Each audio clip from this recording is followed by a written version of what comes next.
السلام عليكم ورحمة الله وبركاته الحمد لله যাবতীয় প্রশংসা কেবলই মহান আল্লাহর জন্য, যিনি সকল কিছুর অধিপতি, পূত পবিত্র এবং সকল শান্তির উৎস। তিনি মুসলমানদের উপর তার পবিত্র ঘরের হজ পালনকে ফরজ করেছেন এবং এটিকে ইসলাম ধর্মের অন্যতম মূল স্তম্ভ হিসেবে নির্ধারণ করেছেন। আমি সাক্ষ্য দিচ্ছি যে এক আল্লাহ ছাড়া ইবাদতের যোগ্য আর কোনো উপাস্য নেই। তিনি সর্বময় ক্ষমতার অধিকারী এবং সব বিষয়ে সর্বজ্ঞানী। আমি আরো সাক্ষ্য দিচ্ছি যে আমাদের নবী ও নেতা হযরত মুহাম্মদ সাল্লাল্লাহু আলাইহি ওয়াসাল্লাম তার প্রেরিত বান্দা ও রাসূল এবং সমগ্র সৃষ্টির মধ্যে সর্বশ্রেষ্ঠ। নবীজি, তার পরিবার পরিজন, সাহাবায়ে কেরাম এবং তার আদর্শের সকল অনুসারীর উপর আল্লাহর সর্বোত্তম রহমত ও পরিপূর্ণ শান্তি বর্ষিত হোক। হে মানব মণ্ডলী, আপনারা আল্লাহকে ভয় করুন, কারণ আল্লাহর ভয় বা তাকওয়ার মাধ্যমেই আখিরাতে মানুষের মুক্তি নিহিত।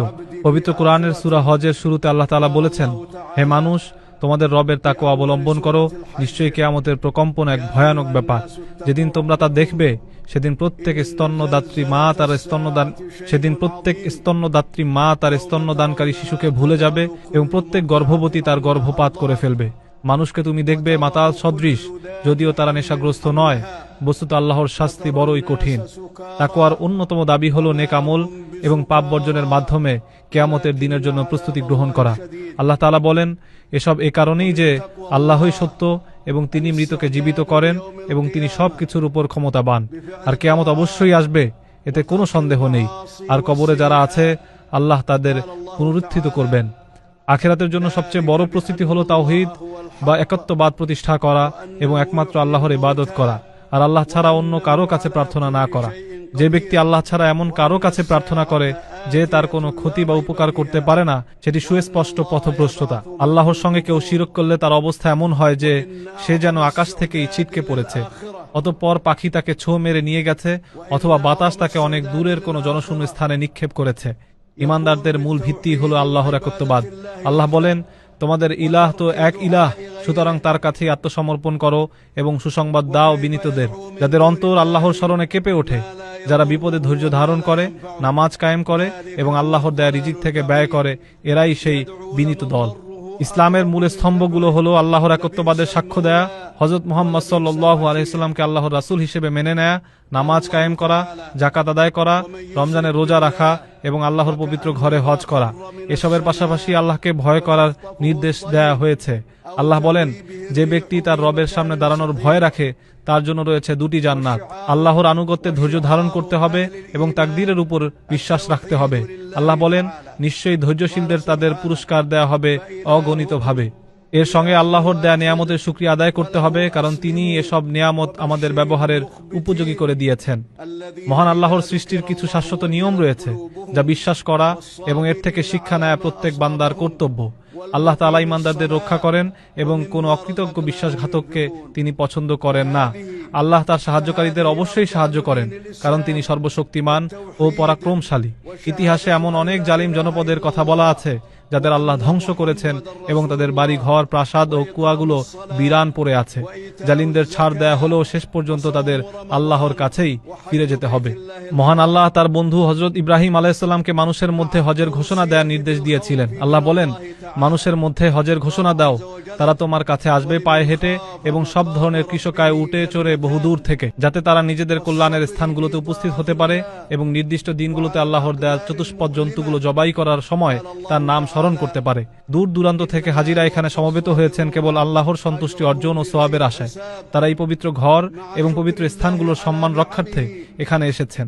আল্লাহ বলেন, পবিত্র মসজিদ যা আমি নির্ধারণ করেছি সকল মানুষের জন্য, হোক সে স্থানীয় বা বহিরাগত, যে ব্যক্তি সেখানে জুলুমের মাধ্যমে সীমালঙ্ঘন করতে চায়, আমি তাকে যন্ত্রণাদায়ক শাস্তির স্বাদ আস্বাদন করাবো। তাই ইবাদতের জন্য আল্লাহর ঘরকে সব ধরনের শিরিক ও অনাচার থেকে পবিত্র রাখতে হবে, শুধুমাত্র তাওয়াফকারী, রুকু ও সিজদাকারীর জন্য। হজের এই পবিত্র স্থানে সব ধরনের পাপাচার, ঝগড়া বিবাদ এবং রাজনৈতিক বা দলীয় স্লোগান সম্পূর্ণ নিষিদ্ধ। এখানে একমাত্র আল্লাহর প্রতি আনুগত্য এবং রাসূল সাল্লাল্লাহু আলাইহি সাল্লামের সুন্নাহর অনুসরণই কাম্য। যে ব্যক্তি আল্লাহর নিদর্শন সমূহকে সম্মান করে, তা তার অন্তরের তাকওয়ারই বহিঃপ্রকাশ। হজের এই বিশাল সমাবেশে মুসলমানদের পারস্পরিক সম্প্রীতি, ভালোবাসা, সহযোগিতা এবং সহমর্মিতা ফুটে ওঠে। ভাষা, বর্ণ ও দেশের ভিন্নতা সত্ত্বেও এখানে সবাই এক তালে ইবাদত করেন। হাজিদের উচিত গরিব দুঃখীদের খাবার দেয়া এবং কথা ও কাজে উত্তম আচরণ করা। আল্লাহ বলেছেন, তোমরা মিথ্যা কথা থেকে বেঁচে থাকো। আরাফাতের এই ময়দান অত্যন্ত মর্যাদাপূর্ণ। এখানেই আল্লাহ তাআলা তার ফেরেশতাদের সামনে আপনাদের নিয়ে গর্ব করেন। এই দিনেই আল্লাহ নাজিল করেছিলেন, আজ আমি তোমাদের জন্য তোমাদের দিনকে পূর্ণাঙ্গ করে দিলাম, তোমাদের উপর আমার নেয়ামত সম্পূর্ণ করলাম এবং ইসলামকে তোমাদের দিন হিসেবে মনোনীত করলাম। তাই আপনারা নবী সাল্লাল্লাহু আলাইহি ওয়াসাল্লামের আদর্শ অনুসরণ করুন। তিনি জোহর ও আসরের নামাজ একত্রে কসর করে আদায় করেছিলেন। এরপর সূর্যাস্ত পর্যন্ত আল্লাহর জিকিরে মগ্ন ছিলেন। সূর্য ডোবার পর তিনি মুজদালিফায় গিয়েছিলেন এবং সেখানে আল্লাহর জিকির করেছেন। এরপর ঈদের দিন মিনায় গিয়ে জামরায় পাথর নিক্ষেপ করেছেন, কুরবানি করেছেন এবং মাথা মুন্ডন করে তাওয়াফ করেছেন। মহান আল্লাহ আপনাদের মনোনীত করেছেন এবং ধর্মে কোনো কঠোরতা রাখেননি। তিনি আপনাদের মুসলিম নামকরণ করেছেন। তাই আপনারা নামাজ কায়েম করুন, যাকাত দিন এবং আল্লাহকে দৃঢ়ভাবে আঁকড়ে ধরুন। তিনি আপনাদের উত্তম অভিভাবক এবং শ্রেষ্ঠ সাহায্যকারী। আল্লাহর কাছে বেশি বেশি দোয়া করুন, বিশেষ করে হজের এই স্থানগুলোতে, কারণ এখানে দোয়া কবুলের সম্ভাবনা অনেক বেশি। আরাফাতের দিনের দোয়া সবচেয়ে উত্তম। নবীজি সাল্লাল্লাহু আলাইহি সাল্লাম বলেছেন, আমি এবং আমার পূর্ববর্তী নবীদের শ্রেষ্ঠ দোয়া হলো লা ইলাহা ইল্লাল্লাহু ওয়াহদাহু লা শারীকা লাহু লাহুল মুলকু ওয়া লাহুল হামদু ওয়া হুয়া আলা কুল্লি শাইইন কাদির। হে আল্লাহ, আপনি হাজীদের দোয়া ও ইবাদত কবুল করুন, তাদের কাজগুলো সহজ করে দিন, পাপ ক্ষমা করুন এবং তাদের নিরাপদে ও সফলতার সঙ্গে নিজ দেশে ফিরে যাওয়ার তৌফিক দিন। হে আল্লাহ, আপনি মুসলমানদের অবস্থাকে উন্নত করুন এবং তাদের সত্যের উপর ঐক্যবদ্ধ করুন। হে আল্লাহ, আপনি পবিত্র দুই মসজিদের খাদেম বাদশাহ সালমান বিন আব্দুল আজিজ এবং যুবরাজ মোহাম্মদ বিন সালমানকে আপনার পথে কাজ করার তৌফিক দান করুন। তারা আপনার বান্দাদের জন্য যে সেবা ও সুবিধা প্রদান করছেন তার উত্তম প্রতিদান তাদের দিন। হে আল্লাহ, আপনি আমাদের দুনিয়া ও আখিরাতের কল্যাণ দান করুন এবং জাহান্নামের আগুন থেকে রক্ষা করুন। নিশ্চয়ই আপনি দ্রুত হিসাব গ্রহণকারী। وعلى آله وصحبه وسلم تسليما كثيرا.